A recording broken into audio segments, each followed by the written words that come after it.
बिस्मिल्लाहिर्रहमानिर्रहीम। मेरा नाम सैयद मोहम्मद अली नकवी है और मेरा ताल्लुक़ पटना बिहार से है। मैं शुरू में यहाँ पे ईरान में 1998 में आया। उसके बाद से 2003 में मैं एक अशरे मुहर्रम के लिए साउथ अफ्रीका गया। वहाँ पे मुख्तलिफ़ फ़ालियतें हुआ रखी हमने, जिसमें एक जाफरी इस्लामिक स्कूल फिनिक्स में, एक बाबुल उलूम इस्लामिक सेमिनरी के नाम से सेमिनरी शुरू किया, लेकिन खैर वो तो बाद में चूँकि ना होने की वजह से कोई था नहीं, तो वो तो नहीं ख़त्म हो गई। और इमाम हुसैन मॉस्क जो अभी अब देखा है, तो वहाँ पे हमने काफ़ी एक्टिविटीज़ की बहरहाल। उसके बाद से मैं जोहान्सबर्ग में रहा, वहाँ मुख्तलिफ़ यूनिवर्सिटीज़ में, वहाँ सेंटर में था और साथ में यूनिवर्सिटीज़ में काम कर रहा। फिर वहाँ से मैं इस्लामिक यूनिवर्सिटी खाना ज्वाइन के लिए वहाँ से इन्विटेशन आया, वहाँ में रहा। 2010 में वापस यहाँ आया। उसके बाद से 2013-14 में मैं फैकल्टी मेंबर हो गया मुस्तफ़ा इंटरनेशनल यूनिवर्सिटी में, और तब से मैं यहाँ पे हूँ। अभी यहाँ की मुदीरियत जो इस मदरसे इल्मिया की हौज़े में है, इमाम अली अलैहिस्सलाम की मुदीरियत जो है वो संभाल रहा हूँ, तो अल्लाह की खिदमत में हूँ। बहरहाल हम मुख्तलिफ़ फील्ड्स में इरादा है हमारा काम करने का, और हम कर रहे हैं, क्योंकि यहाँ पे जो इस वक्त जो स्टडीज़ हो रही हैं ख़ुद इस हौज़े इल्मिया में, तो उसमें बैचलर्स कोर्सेज़ हैं। अभी हम 3 रिश्तों में मास्टर्स का वो कर रहे हैं, हमने प्रोसेस किया हुआ है।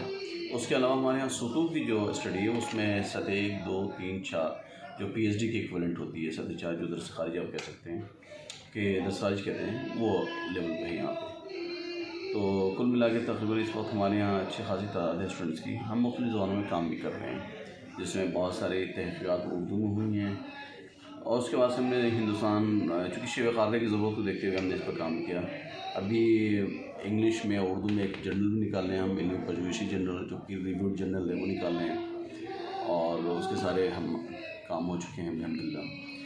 हिंदी में जो काम ये कर रहे हैं कि कुछ किताबें वगैरह जो हैं, जो ज़रूरत है वहाँ की, उसको हम बाज़ औक़ात थेसिस के तौर पे वो तर्जुमा हो रहा है। तो ये भी अल्हम्दुलिल्लाह एक नया काम शुरू किया हम लोगों ने। चूँकि हक़ीक़ ने पहले काम किया है, जैसे शहीद इंसानियत के हिंदी में तर्जुमा मैंने किया था जब मैं अलीगढ़ में पढ़ता था, कल सादिक साहब के इदारे में मदीनतुल उलूम में मैं था। तो आपने नाम सुना होगा मदीनतुल उलूम का, तो मैं वहाँ था। तो वहीं पे मैंने शहीद इंसानियत का तर्जुमा किया, उसूल काफ़ी कुछ चैप्टर्स का मैंने तर्जुमा किया। रहबर मक़ाम मौज़ू रहबरी की इस्तिफ़ात का हिंदी में तर्जुमा किया। तो ये काम हमने वहाँ पे जब स्टूडेंट थे तब किया था हमने। तो दोबारा ज़रूरत मैंने महसूस किया कि यहाँ पे ज़रूरत है कि इंडिया की जो ज़बान है, क्योंकि आजकल हमारे यूथ जो हैं अक्सर वो उर्दू से तो आशना है नहीं ना उस हद तक, और आप हिंदी बेल्ट एरिया को देखें तो इंग्लिश भी उतना ज़्यादा डोमिनेट नहीं वहाँ पे, तो हिंदी ज़बान रहेगी। तो वहाँ के लोगों को एड्रेस करने की ज़रूरत इस बात की कि हम हिंदी ज़बान में भी काम करें। तो उसके हवाले से भी अल्हम्दुलिल्लाह एक हमने कोशिश शुरू की है। मज़ीद इंशाअल्लाह देखें आप लोगों से गुफ्तगू होगी और तमाम हिंदुस्तान वगैरह से भी, और क्या बेहतर हम काम कर सकते हैं, क्योंकि हम कुछ कॉन्फ्रेंसेस भी करने जा रहे हैं इंशाअल्लाह इसी हवाले से। एक कॉन्फ्रेंस हम अभी करने वाले हैं, कांग्रेस करने वाले हैं बल्कि उस हवाले से, जिसमें हम कहाँ करेंगे उसको? यहीं पे ईरान है, लेकिन हम वर्चुअली पूरे वर्ल्ड से उसको कनेक्ट करेंगे इंशाअल्लाह। जिसमें हमारा प्रोग्राम ये है कि शब क़ादर में जो हम इंडिया, पुराना इंडिया की बात कर रहा हूँ, शब क़ादर से मुराद हमारी वो है कि उसमें जो उलमा ने खिदमत अंजाम दी हैं उस हवाले से, और जो हौज़े की तारीख़ रही है उस पर क्या वजह हुई कि हम डिक्लाइन फॉल की तरफ जा रहे हैं, और उसको किस तरह से हम दोबारा गेन कर सकते हैं। तो इस हवाले से हौज़े की जो खिदमत हिंदुस्तान के अंदर हैं उसके हवाले से हम एक कांग्रेस करने जा रहे हैं दरअसल, यानी एक ग्लोबली कांग्रेस होगी। तो उसमें तकरीबन जो इरादा है हमारा है, जिसमें 300 गेस्ट का हमने ये प्लान किया है, तो उनको मुख्तलिफ़ दुनिया के मुख्तलिफ़ नुकात से दावत करने का वो प्रोसेस सारे शुरू हो चुके हैं, अनावीन वगैरह। इरादा है कि एक इंसाइक्लोपीडिक वर्क जो है वो सामने आए कई वॉल्यूम्स में। तो इस पर इंशाल्लाह भी काम चल रहा है, दुआ करें। अभी तो ये काम है, बहरहाल अभी तो प्लानिंग प्रोसेस में है, तो इंशाल्लाह इस मौजू पर काम करते हैं हम लोग। उसके अलावा जो एक दूसरा काम ये है कि हमें ज़रूरत इस बात की कि हम अपने लीडर्स को पहचानें। एक बात जो मैं शॉर्ट में आखिर में अर्ज़ करूँगा वो ये कि देखें, इस वक्त मैं ख़ास तौर पर अर्ज़ करूँ कि हिंदुस्तान के अंदर लीडरशिप बहुत सख्त है, ख़ुसूसन जहाँ पे हालात बहुत ज़्यादा बदल गए हों, और उस वक्त में हम अपने लीडर को पहचानें और लीडर के साथ चलें। किसी भी कौम में, किसी भी कौम की फलाह व बहूत जो है, उस कौम की कामयाबी जो है, उस वक्त हो सकती है जब आप लीडर को माने और उसके साथ चलें। तो बहरहाल एक मैसेज के तहत मैं कहूँगा कि हम अपने लीडर को पहचानें, कलूजा साहब कबला को हम आगे करें, और लीडर की शख्सियत का तहफ़्फ़ुज़ करना, ये गोया हम अपनी कौम की शख्सियत को का तहफ़्फ़ुज़ कर रहे हैं, अपना तहफ़्फ़ुज़ कर रहे हैं, ये बहुत इम्पोर्टेंट है। तो हमें इस तरफ तवज्जो देनी चाहिए इंशाअल्लाह। और बहरहाल हम सबकी कोशिश है कि इंशाअल्लाह हम बेहतर से बेहतर काम कर सकें, अहल बैत अलैहिस्सलाम की खिदमत कर सकें, और शिब ख़ारने में हम दोबारा अपनी जो तारीख़ हमारी एक रोशन तारीख़ हम दोबारा उसे हासिल कर सकें इंशाअल्लाह। मदरसे जो दिन पे दिन बंद होते चले जा रहे हैं, जैसे सुल्तान मदारिस और मदरसे वाज़ीन, और जो भी हालात चल रहे हैं लखनऊ के भी, आसपास के भी, बिहार के भी, उसके बारे में आप क्या कहेंगे? देखिए, जो मदरसे बंद होते जा रहे हैं उसकी बुनियादी असल जो वजह है वो ये, जो मैं समझता हूँ वो ये है कि वो अपना फ्यूचर नहीं देख पाते उसमें जो लोग आते हैं। अच्छा, पहले जो सिलसिला ये था कि ये आपने भी देखा होगा, यानी पहले शुरू में बहुत स्किल्ड लोग आते थे, बीच में ये एक शुरू हुआ प्रोसेस, फिर जिसमें लोग अपने घर के नाकारा बच्चे थे उनको भेज देते थे। ये भी एक मौजूद मसला हुआ जिसकी वजह से कौम में एक बड़े मसाइल कौम में मसाइल इस तरह पेश आए कि जो सही तस्वीर थी वो नहीं आ सकी। अब दोबारा वो चीज़ तब्दील हुई है। अगर हम इस हवाले से अगर मदरसे के अंदर हम एक ऐसा विज़न डेवलप कर दें कि जिसमें उनका फ्यूचर मुस्तकबिल जो रोशन हो, तो मदरसे दोबारा ज़िंदा हो सकते हैं और इंशाल्लाह लोग उसमें आएंगे। अभी मेन जो प्रॉब्लम है, क्योंकि दुनिया मादीगिरी की तरफ बहुत बढ़ गई है और आप देखें हर जगह मेटरलिज्म छा गया है, तो हमें उसके उस चैलेंज का जवाब देना होगा। और ये हमारे इमाम मासूमीन अलैहिस्सलाम की सीरत रही है कि वो हर मसलन कहते हैं कि मलकियतुल्लाह ख़ामनेई की एक किताब भी है, इंसान 250 साल इंसान, तो उसमें यह है कि हर दौर में उतार चढ़ाव होते हैं, हमें उस दौर के एतबार से अपने आप को तैयार करना होगा।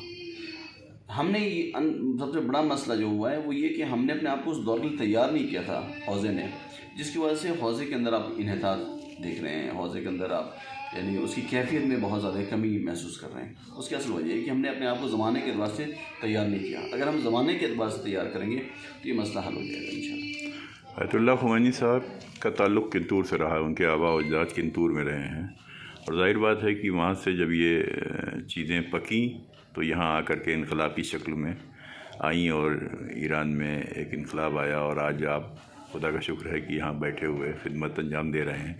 लेकिन अफसोस इस बात का है कि जो ख़ुमैनी साहब के आबा व अजदाद रहे और जो सारी चीज़ें रही, एक सोच रही, एक फ़िक्र रही, वो हिंदुस्तान में दिन पे दिन ख़त्म होती चली जा रही है। और जो दुनिया में एक पीस के लिए, शांति के लिए और तरक्की के लिए और इल्म हासिल करने के लिए जो एक जुझारूपन होता था वो ख़त्म होता चला जा रहा है। इसके बारे में क्या कहेंगे? देखिए, उसकी असल वजह जो है वो ये है कि आप आसार को तब ज़िंदा कर सकते हैं कि जब लोगों के जहन में हो कोई भी चीज़।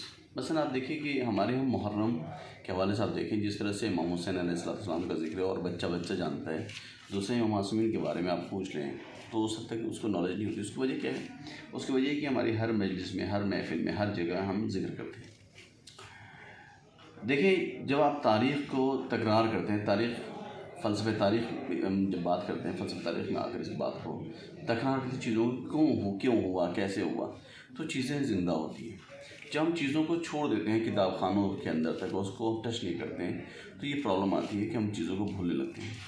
तो यहाँ भी यही प्रॉब्लम हुई, हमने उस चीज़ को, उस इनकलाब को, उस स्पिरिट को ज़िंदा नहीं रखा। अगर हम उसे दोबारा ज़िंदा करने की कोशिश करें, अल्हम्दुलिल्लाह इसमें तो आप लोग काफ़ी अच्छा काम कर रहे हैं कि मुख्तलिफ़ ज़बान के तहत और हिंदी ज़बान में लेकर और दूसरी ज़बानों में मिलाकर आप नई चीज़ों को रिवाइव करने की कोशिश करें, ज़िंदा करने की कोशिश करें, तो इससे इंशाअल्लाह उम्मीद है कि दोबारा वो स्पिरिट जो थी वो दोबारा ज़िंदा हो इंशाअल्लाह। किंतूर में हामिद हुसैन साहब क़िबला और अल्लामा ग़ुलाम हुसैन किंतूरी साहब क़िबला, मोहम्मद अली कुली साहब क़िबला, ऐसे आलिम गुज़रे हैं जिसकी जितनी भी तारीफ़ की जाए कम है। आज उनके नाम पे सेमिनार और सारे प्रोग्राम्स हो रहे हैं। ईरान भी उनकी अल्लामा ग़ुलाम हुसैन किंतूरी की भी कई तिब की किताबें चल रही हैं और सारी चीज़ें चल रही हैं। फिर उसके बाद से एकदम से जो बीच में खला हो गया और जो एक जहालत का दौर शुरू हो गया, उसके बारे में क्या आप मानते हैं, क्या कमी रही? उसकी असल वजह ये थी कि हमने अपने आप को ज़माने के एतबार से आमादा नहीं किया। देखिए, इस्लाम एक हदीस है, मैं अर्ज़ करूँ वहाँ पे कि हदीस ये है कि कुरान जो है वो ज़माने के साथ चलता है, जैसे शम्स व क़मर चलते हैं उस तरह से कुरान भी चलता है। और ये हमारे लिए भी ज़रूरी है, हम उलमा के लिए। हमारे यहाँ एक चीज़ मसला बहुत इंपॉर्टेंट है फ़िक़्ह में, जैसे हम कहते हैं ज़मान और मकान का मसला। ज़मान और मकान का मसला ये है कि इस्लामी अहकाम जो होते हैं वो ज़मान और मकान के साथ तग़यीर करते होते हैं। मिसाल के तौर पर आप अपने मुल्क में थे, आपकी नमाज़ पूरी थी, आप यहाँ हैं, आपकी नमाज़ क़स्र हो गई, आपको रोज़ा क़स्र हो गया। तो आज से 50 साल पहले ब्लड डोनेशन हराम था, आज वो तकरीबन वाजिब हो गया, वाजिब है ऑर्गन्स डेवलपमेंट का इस तरह से। तो ये चीज़ जो है वो ज़मान और मकान के साथ होती है कि हम अगर ज़मान और मकान की ज़रूरत के मुताबिक अमल करेंगे तो हम हर चीज़ का मुकाबला कर सकते हैं। अगर हम उसके एतबार से अपने आपको तैयार नहीं करेंगे तो हम उसका मुकाबला नहीं कर सकते। बहुत बहुत शुक्रिया आपका। सलाम।